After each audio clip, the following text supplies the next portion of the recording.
Well, today we reached one goal, that is to say, to terminate financing of unabated coal. To go beyond, well, we also I think got some commitment to, not very clearly but very likely, to sort of keep new coal using plants to a limited extent. And I should say that both China and India were, in a sense, more willing to move toward these goals. As I've said a moment ago, the fact that they are recognizing now, we have a common ambition now, which we didn't have before.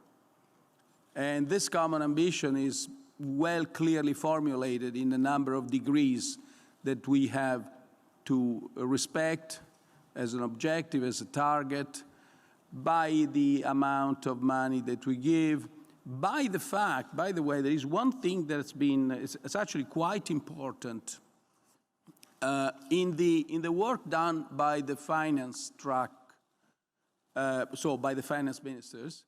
For the first time in a G20 document, or even actually in a G20 communiqué, at paragraph 30 of the communiqué,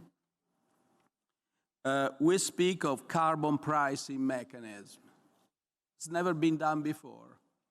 It says such a policy mix for, it says such,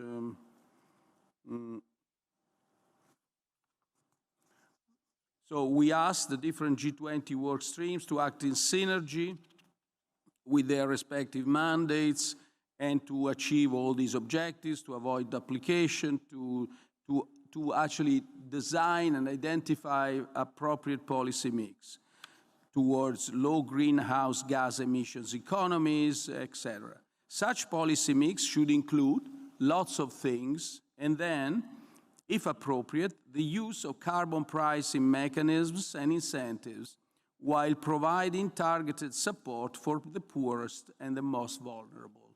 What it seems to have been the moving factor in the negotiation is the fact that perhaps this too is the first time, is the fact that any progress with respect to previous language and previous results by the countries that produce most greenhouse emissions coming from coal, any progress being combined with the promise of support and help by the rich countries. I think that's another instance where I think both China and Russia moved from their positions.